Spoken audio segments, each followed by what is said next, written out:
Assalamualaikum warahmatullahi wabarakatuh. Selamat siang untuk semua siswa kelas 12 AK 2 ya. Untuk hari ini ada jadwal pelajaran untuk praktikum akuntansi perusahaan manufaktur. Kurang lebih waktu KBM-nya adalah 3 jam pelajaran. Dan untuk hari ini kita hanya akan mencoba untuk perkenalan materi. Hanya perkenalan materi saja, tidak ke materi inti. Karena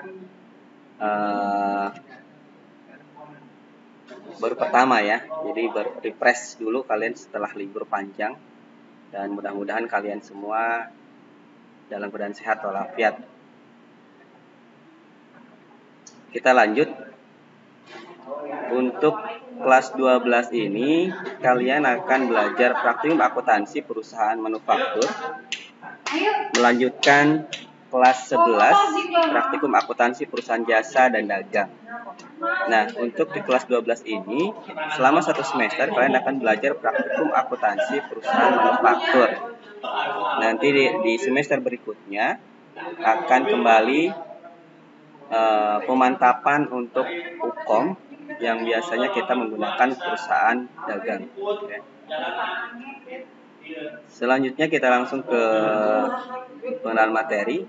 Mungkin kalian pernah mendengar istilah atau kata manufaktur. Mungkin kalau secara orang awam, manufaktur biasanya dibilang pabrik. Jadi kalau kita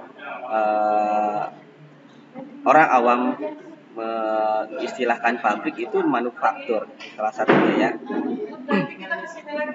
Nah, kita coba seperti apa sih sebenarnya perusahaan manufaktur itu.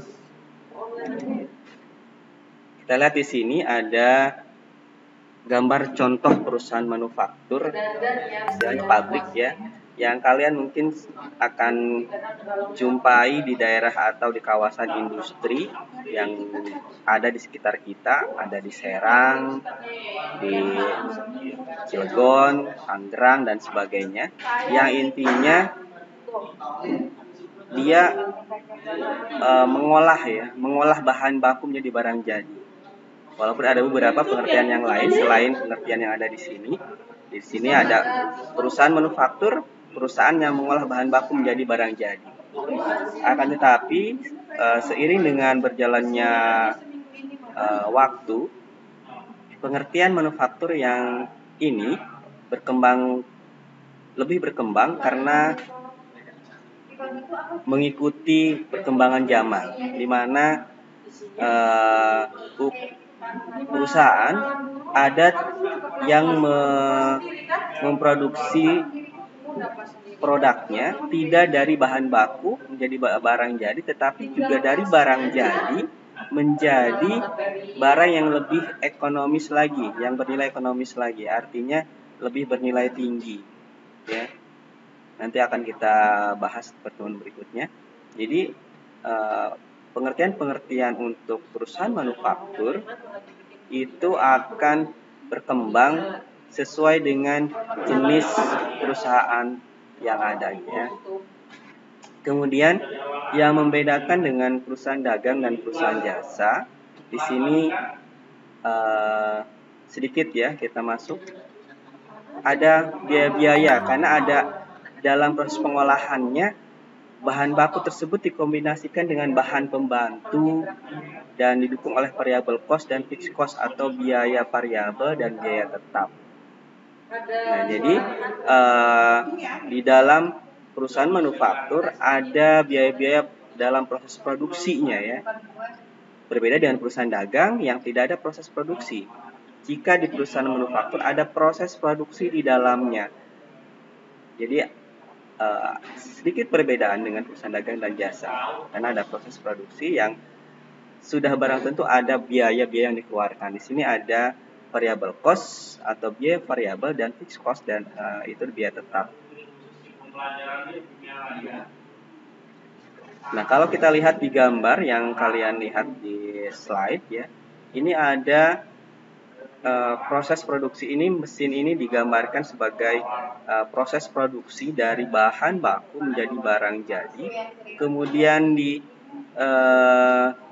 barang jadi yang sudah siap untuk dijual dikirim ke gudang, kemudian dipasarkan ke customer ya. Nah, ini yang membedakan antara perusahaan manufaktur dengan yang lain. Selanjutnya, seperti yang tadi dijelaskan, ada biaya-biaya produksi untuk di perusahaan manufaktur. Kita lihat sini ada biaya variabel. Biaya variabel itu adalah biaya yang jumlahnya tergantung pada kuantitas barang jadi yang diproduksi. Karena ini biaya variabel ini berubah-berubah sesuai dengan produknya ya yang diproduksi. Jadi kalau produknya banyak, sudah barang tentu bahan yang digunakan juga akan banyak. Tenaga kerja yang digunakan juga akan lebih banyak, atau waktu pengerjaan juga akan lebih lama. Nah, ini disebut dengan biaya variabel. Makanya di sini disebut bahwa biaya variabel akan meningkat jika barang yang diproduksi juga naik atau meningkat. Misalkan biaya bahan baku, biaya tenaga kerja langsung ya. Nanti akan kita bahas untuk membahas lebih dalam tentang biaya-biaya. Kemudian selanjutnya yang terakhir, biaya tetap atau fixed cost. Nah, biaya tetap ini tidak terpengaruh oleh jumlah produksi, ya. Jadi mau banyak, mau sedikit, biayanya tetap tidak berubah. Maka ini disebut dengan biaya tetap atau fixed cost. Misalnya ada biaya sewa, biaya gaji pegawai tetap, kemudian biaya bulanan yang jumlahnya sama. Ini tidak berubah ya, walaupun jumlah produksinya meningkat atau naik. Nah, ini sekilas atau sepintas tentang biaya yang dikeluarkan oleh perusahaan manufaktur yang membedakannya dengan perusahaan jasa dan dagang.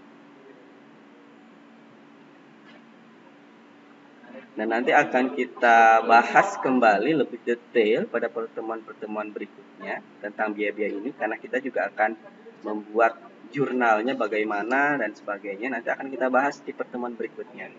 Untuk pertemuan kali ini hanya pengenalan saja.